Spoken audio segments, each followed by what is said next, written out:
నగరంలోని జీడిమెట్ల పారిశ్రామిక వాడలో ఉన్న super Max personal care private limited కంపెనీలో సుమారుగా 1000 మందికి గత 30 సంవత్సరాలుగా పనిచేస్తున్నారని, గత 2 ఏళ్లుగా యాజమాన్యం కార్మికులకు ఇవ్వాల్సినటువంటి వేతనాలు పెండింగ్ బకాయిలు చెల్లించకుండా అనేక ఇబ్బందులకు గురి చేస్తున్నారని, కార్మికులకు తగిన న్యాయం చేయాలని పలు కార్మిక సంఘాల నేతలు డిమాండ్ చేశారు.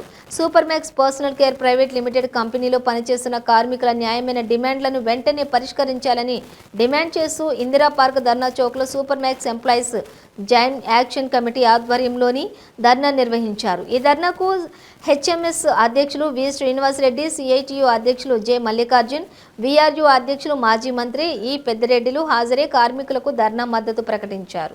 పారిశ్రామిక వాడలో ఉన్న సూపర్ మ్యాక్స్ కంపెనీకి సంబంధించి ధర్నా చౌక్లో ధర్నా చేయడం జరుగుతుంది. ఎందుకంటే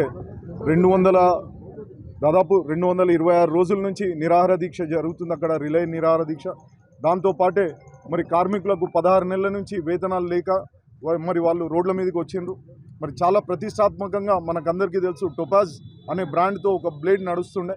అటువంటి కంపెనీ ఇప్పుడు సూపర్ మ్యాక్స్ మేనేజ్మెంట్ కింద నడుస్తూ 16 నెలల నుంచి వాళ్ళకు వేతనాలు చెల్లించగా దీనికి సంబంధించి మేనేజ్మెంట్ వారితో అట్లనే జయేష్ రంజన్ గారు త్రూ మన మంత్రి, ఇండస్ట్రియల్ మంత్రి కేటీఆర్ గారి దృష్టికి కూడా తీసుకోవడం జరిగింది.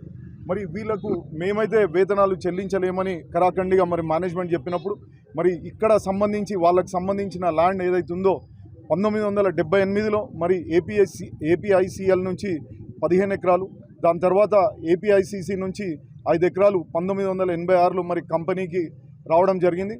అట్టి ల్యాండ్ వాళ్ళ పేరు మీద మొటేషన్ అయింది కాబట్టి ఆ ల్యాండ్ని అమ్మి సెటిల్ చేస్తామని వాళ్ళు ఒక మాట చెప్పడం జరిగింది. దానికి సంబంధించి జయేష్ రంజన్ గారు, ప్రిన్సిపల్ సెక్రటరీ గారు దాన్ని కన్వర్షన్ దిశగా తీసుకుపోతే 4 డబ్బులు ఎక్కువ వస్తే ఇక్కడ సంబంధించిన కార్మికులకు ఒక మంచి వేతన ఒప్పందం చేయడం జరుగుతుందనేసి మాట్లాడడం జరిగింది.